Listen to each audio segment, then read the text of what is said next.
falar sobre essa diretriz. Pessoal, a diretriz saiu agora, né? Em 26 de janeiro. Então é super recente, mas isso aqui é fundamental para quem trabalha com emergência, né? Seja neurologista ou não.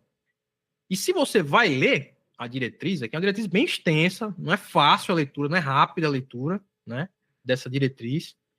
Então a gente vai trazer aqui alguns resumos visuais para comentar, para levantar a bola aqui para os nossos especialistas, tá? A gente fez, vai ficar lá no aplicativo, no novo aplicativo, vai ficar para vocês lá esses resumos visuais, bem legais, mas a gente vai trazer alguns pontos para levantar aqui. Vocês de casa também podem ir perguntando, podem ir interagindo, né?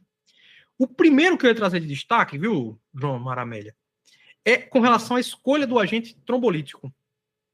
Isso aqui é algo que vocês da neurologia vascular já vem falando há muitos anos que ia chegar, e agora, efetivamente, essa diretriz, ela é bem categórica, se a gente vê aqui como uma equivalência da tenecteplase com a alteplase, com alto nível de evidência aqui, baseado em vários ensaios clínicos randomizados. E a tenecteplase, inclusive, que eu vi na revista Veja isso, viu? Mas eles podem confirmar para mim. A tenecteplase, pelo que eu entendi, ela está aprovada pela Anvisa no Brasil agora para AVC. Já existia para infarto, né? E agora está aprovada para AVC. Começando pelas damas primeiro, viu, João? Claro, sempre. Maramélia, você quer comentar um pouquinho qual o impacto dessa notícia aqui? Isso é. E os americanos estão atrasados, né? Então, os europeus já tinham colocado isso em diretriz europeia. E os europeus, eles sempre são mais audaciosos, eu acho que no sentido da decisão clínica, eu sou do time Europa. Os americanos, eles são um pouco mais comedidos, então eles são um pouco mais cuidadosos em relação ao que eles colocam em diretriz clínica, porque isso impacta muito no mercado de saúde deles, em relação a pagamento e cobertura de plano de saúde. É um sistema de saúde diferente do nosso, diferente do socializado europeu, canadense. Então, assim, os europeus já tinham colocado tenecteplase e os europeus foram até um pouco mais além. Se você olhar na diretriz europeia, eles falam que você deve preferir, né, João? É isso aí. Preferir a tenecteplase por causa dos benefícios.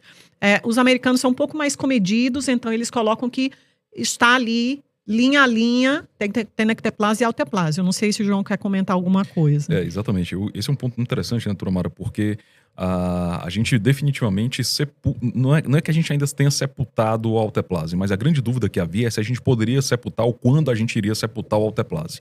Porque a gente tem dois inconvenientes do alteplase. O primeiro deles é certamente a infusão, né, que você precisa fazer uma bomba de infusão, um bolos, 1 hora, então são dois cálculos diferentes.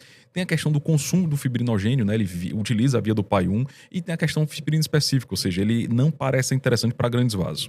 Então o tenecteplase, ele surge hoje como uma excelente opção. A gente ainda tem poucos estudos, na verdade nenhum estudo mostrando superioridade de tenecteplase sobre alteplase, mas tem estudo de equivalência. No entanto, em alguns cenários a gente vê uma excelente resposta do tenecteplase quando a gente compara com outros estudos que não foram comparação head-to-head, mas tiveram cenários semelhantes. O tenecteplase ganha esse ponto, como por exemplo o grande vaso. Então, por exemplo, pegando carona no TRACE-3, que é um estudo chinês, que é um contexto muito parecido com o brasileiro, né? Oclusão de grande vaso num contexto que você não tem trombectomia disponível. Tenecteplase foi uma excelente droga, inclusive em janela estendida de 24 horas. Então os americanos colocaram isso. Nesse cenário de oclusão de grandes vasos, parece ser interessante, porque a gente só tem um trial até agora, a utilização do tenecteplase. Esse é um primeiro ponto. O segundo ponto é que nos cenários em que o tenecteplase foi testado versus alteplase, a gente percebeu uma equivalência em relação à taxa de transformação hemorrágica, apesar de não fazer muito sentido, né? Quando a gente olha pela bioquímica da coisa, do efeito do tenecteplase sobre a barreira hematocefálica, é diferente do alteplase. A alteplase é pior nesse aspecto, mas a gente não mostrou a superioridade. No entanto, são cenários em que o tempo, por exemplo, que você gasta para administrar o alteplase é muito parecido com o tenecteplase, porque são equipes com muita expertise. No Brasil, né, doutora Mara, quantos minutos a gente não perde fazendo a bomba parou de infundir, entrou gás e blá.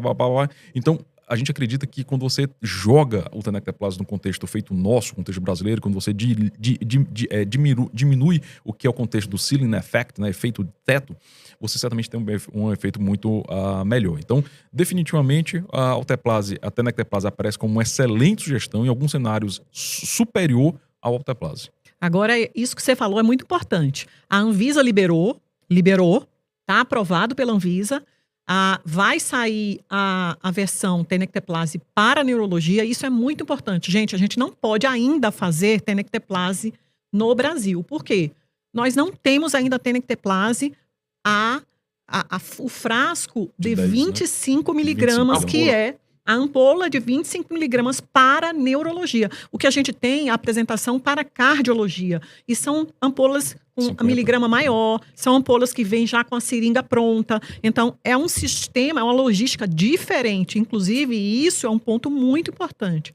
Quando se for fazer a transição de tenecteplase para alteplase, no AVC, tem que tomar bastante cuidado para não haver erros de dose, porque a dose da cardiologia é uma, a dose da neurologia é outra, entendeu?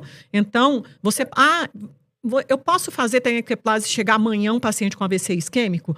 Em tese, você não tem essa apresentação. Você vai jogar fora um frasco de 50 miligramas de tenecteplase? Não dá.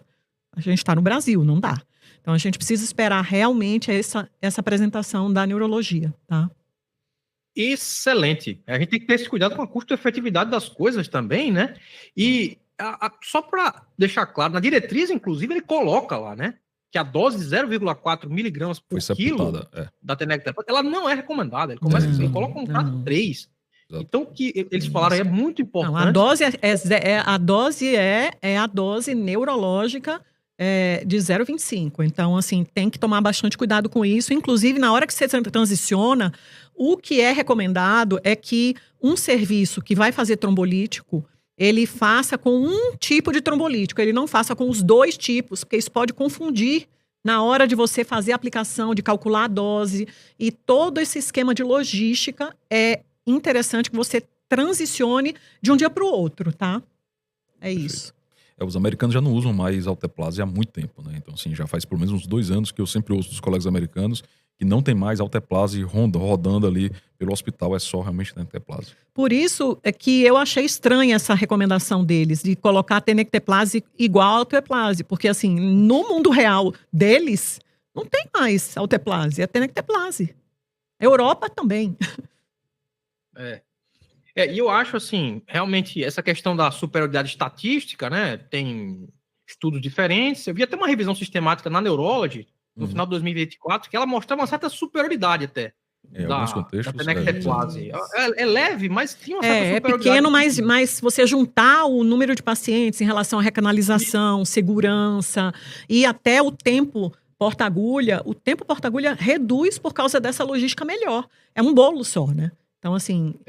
Teoricamente, provavelmente vai ficar na tenecteplase, na neurologia.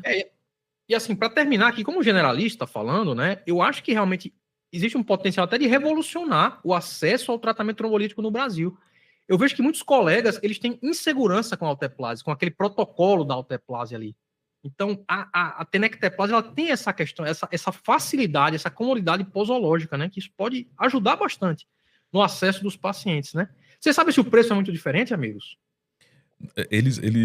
Assim, a ideia é que, teoricamente, venha ou o mesmo preço ou um pouco mais barato. No início se falava sobre um pacote de um bundle of care, né, um pacote do cuidado, né, o valor pelo cuidado. Hoje se fala que provavelmente vai vir um pouco mais barato, né? Na última vez que a gente conversou com o laboratório, eles acham que vai vir um pouco mais barato do que o alteplase. Do que o alteplase até. Então, boas notícias também.